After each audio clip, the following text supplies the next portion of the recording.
போர், வெளிநாட்டினர் ஆக்கிரமிப்பு அல்லது ஆயுதமேந்திய கிளர்ச்சி அல்லது உடனடி ஆபத்து அல்லது அச்சுறுத்தல் காரணமாக இந்தியாவின் பாதுகாப்பிற்கு அச்சுறுத்தல் ஏற்பட்டால் எந்த சட்டப்பிரிவை பயன்படுத்தி அவசர நிலை பிறப்பிக்கலாம்? சட்டப்பிரிவு 352. இந்தியாவின் பாதுகாப்பிற்கு அச்சுறுத்தல் ஏற்பட்டால் சட்டப்பிரிவு 352 பயன்படுத்தி அவசர நிலையை அறிவிப்பவர் யார்? குடியரசுத் தலைவர். போர் அல்லது வெளிநாட்டினர் ஆக்கிரமிப்பின் காரணமாக அவசர நிலை அறிவிக்கப்படும் பொழுது அது எவ்வாறு அழைக்கப்படுகிறது? வெளிப்புற அவசர நிலை. ஆயுதம் ஏந்திய கிளர்ச்சி காரணமாக அவசர நிலை அறிவிக்கப்படும் போது அது எவ்வாறு அழைக்கப்படுகிறது? உள்நாட்டு அவசர நிலை என்று அழைக்கப்படுகிறது.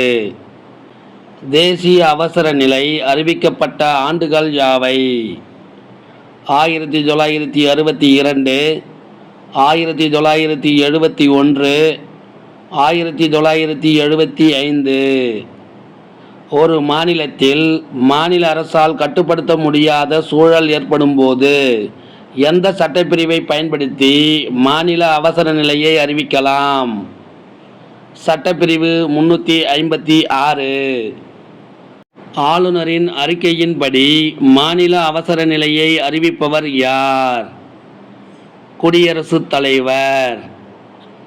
மாநில அவசர நிலையின் குறைந்தபட்ச கால அளவு எவ்வளவு?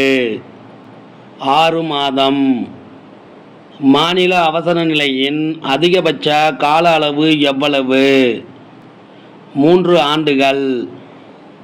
மாநிலத்தின் அவசர நிலையின் போது தேர்தல் ஆணையம் சட்டமன்ற தேர்தலை நடத்த உகந்த நேரம் இல்லை என்று சான்று அளித்தால் எத்தனை ஆண்டுகள் தாண்டியும் மாநில அவசர நிலை தொடர முடியும்?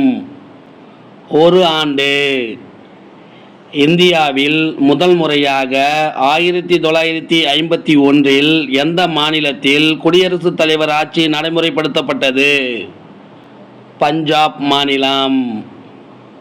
நிதி நிலைத்தன்மை, இந்தியாவின் கடன் தன்மை மற்றும் இந்தியாவின் பகுதிகள் ஆபத்தில் இருந்தால் எந்த சட்டப்பிரிவின் கீழ் நிதி சார்ந்த அவசர நிலையை பிறப்பிக்கலாம்?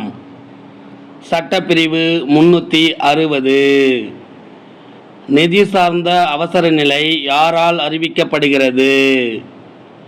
குடியரசுத் தலைவர். நிதி சார்ந்த அவசர நிலையின் போது குடியரசுத் தலைவரின் ஓர் ஆணையின் மூலம் எவர்களுடைய ஊதியம் படிகள் குறைக்கப்படும்?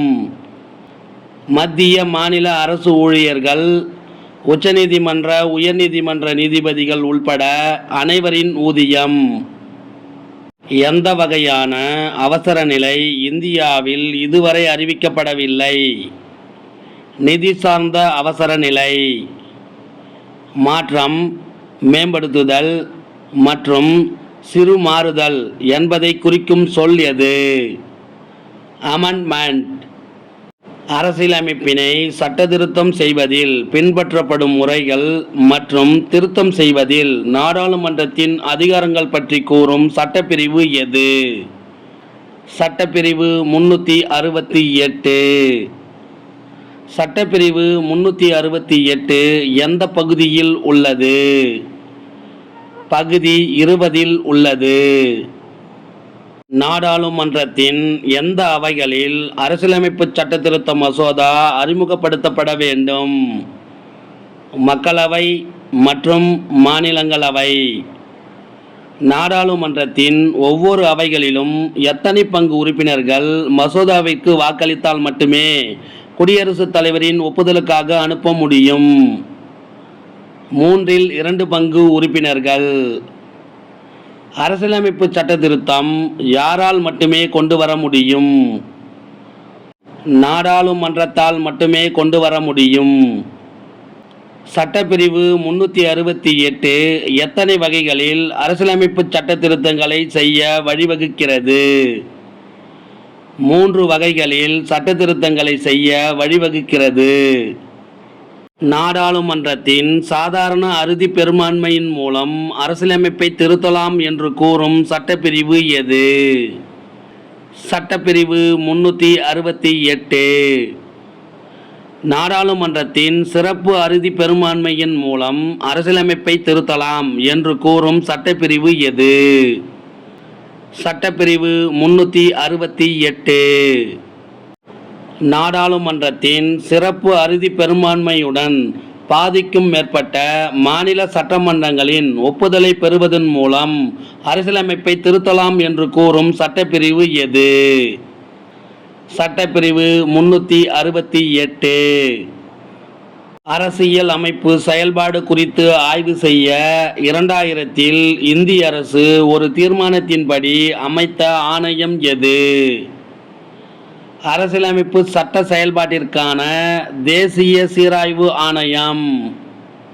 கிபி 2000 தேசிய சீராய்வு ஆணையம் யார் தலைமையில் அமைக்கப்பட்டது? எம்.என். வெங்கடாச்சல ஐயா. அரசின் பல்வேறு நிலைகள், அவற்றுக்கு இடையேயான தொடர்பு மற்றும் பங்களிப்புகள் குறித்து புதிய நோக்கத்தோடு ஆராய ஏப்ரல் 2007 3 உறுப்பினர்களை கொண்ட ஆணையம் யார் தலைமையில் அமைக்கப்பட்டது? எம்.எம். பூஞ்சி. இந்த வினாவிடை உங்களுக்கு பிடிச்சிருந்தா சின்னதாக ஒரு லைக் பண்ண மறக்காதீங்க. தேங்க்யூ.